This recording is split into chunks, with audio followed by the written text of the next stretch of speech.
Landscape photography is 80% perseverance and repetition, and probably 20% divided between planning and good luck, hoping that you get the conditions you want. And this is what this location is all about. It's perseverance in landscape photography.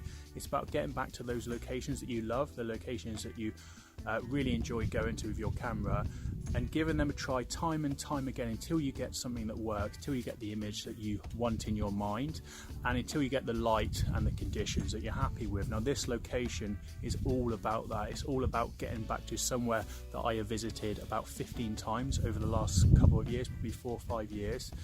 And every time I come up here I find myself sticking to a similar composition that I probably did from day one, although I do adjust it slightly, and I found myself over the years coming slightly tighter and tighter in the composition I have up here, including more of the two stacks here together, which give me more negative space across the frame, which is something I found that I've tended to do as I've progressed through my landscape photography and got a lot better. I love the location. It's very cloudy today, and it's somewhere that I looked at the weather before I came and I thought it's not going to be that great, but you never know in landscape photography. You never know until you get up there. We have actually got some nice light. There is a bit of light below this big cloud streak here, but on the way it was very moody, very overcast and very cloudy. And it's something that I didn't think might not turn out the way I hoped, but on hindsight, I've got some really nice images and some nice setup. Now I've come quite slightly closer to this rock than I normally do, and this is great staple tool. You've probably seen a few of the vlogs I've done from the past, and I'm shooting between this gap here, looking down to this other really nice peaked tour here, which is part of the same tour, really great stable tour up here.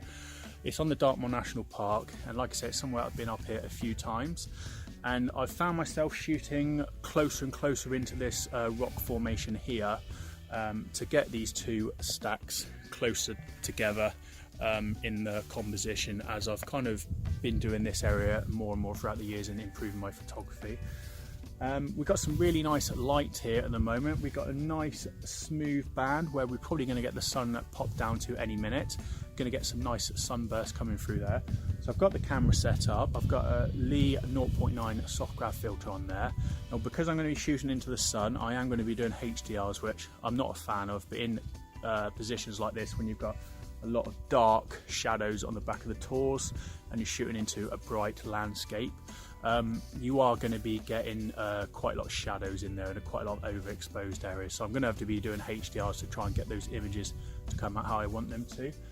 Just to quickly run through the settings how I'm shooting before I kind of stop filming and try and get some shots and then come back to you a bit later. I'm shooting with the Canon 6D, which you'll probably know now. I never really mention it, but it's my camera that I use pretty much all the time. I've got the 16 to 35mm f4 lens on there. I'm shooting with that 0.9 soft grad Lee filter just to bring the sky down, which will work a bit with those HDRs to get a nice balanced scene.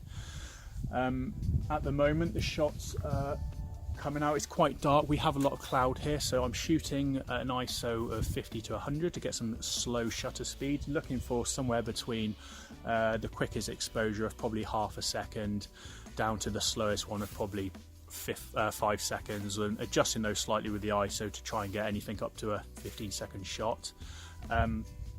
Shooting pretty much wide open. I'm quite close to this rock here, so I'm having to shoot wide open to get what I want.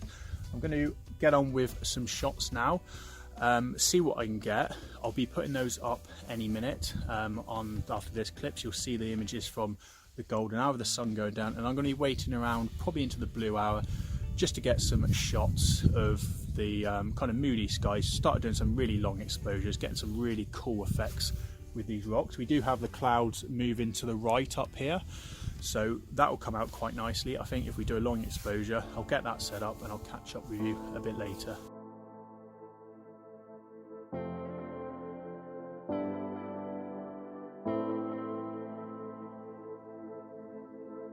In the beginning, it was like we were glued to each other, yes we were. And in a room full of people, we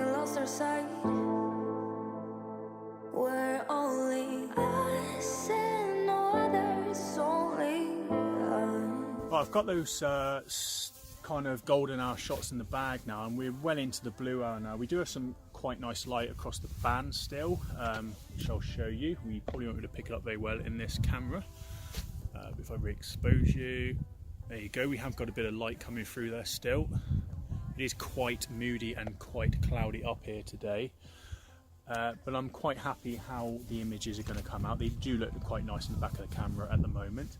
Now I've gone into some slightly different shots now. I'm out of HDRs. I've got two filters on there now. I've got the 0.9 soft grad, bring the sky down still, and I've also got a 0.9 hard grad pulled all the way down in that filter housing, which is going to darken the sky and act as a really weak ND.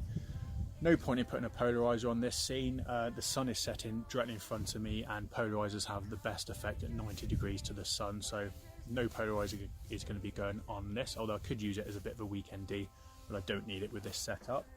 I've already been through the camera. I need 120-second exposure at f18 and ISO 100.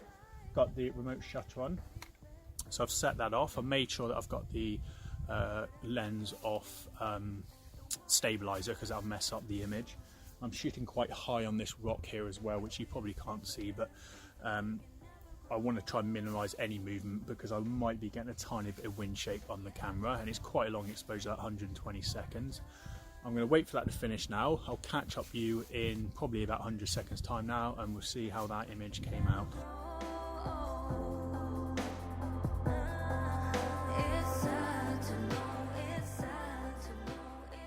It's come up to about 120 seconds now, so I'm just going to jump up and have a look at the camera. I've got this handy rock here to stand on.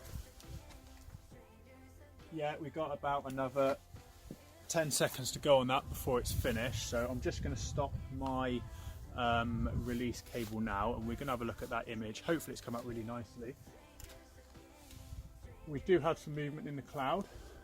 Yeah, that's a really nice image now. So we've got a nice strong emphasis on this rock here, and we got some nice kind of lines in the clouds above the stack over here, and it's really looking nice. We've got a nice bit of colour in the sky now as well, kind of into the blue hour.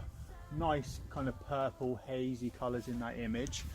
Really liking that, really liking it. And it just goes to show that although I did come here about probably 2 years ago now and get a really cracking fiery sky, I've not been here and had the kind of images I'm getting today, these really nice moody kind of hazy looking images. So definitely worth coming again to, and it just shows that don't ever just go to a location once or twice. If you really like it, get back there, keep on going, don't give up on it.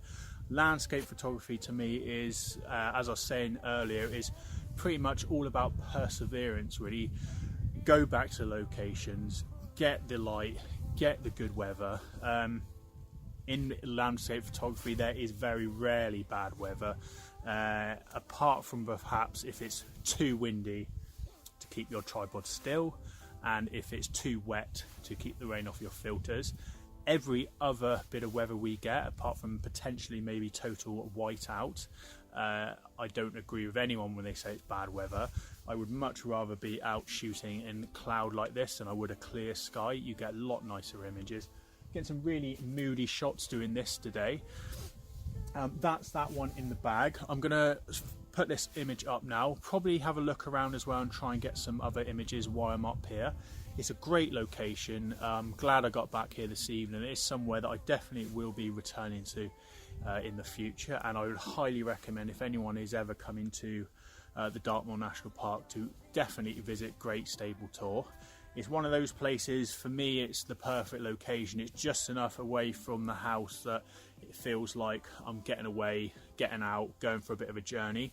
I'm about half an hour to 45 minutes away, and it's just about enough walk. When you get to the main road into the car park, it's about a half an hour sweaty, steep kind of walk up here. So you get a bit of exercise as well, and it's nice to get out and see Dartmoor and get out in this weather and the location.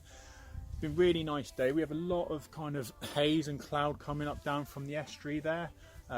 Plymouth is just in the distance, and we also have the lights of Tavistock kind of coming on now.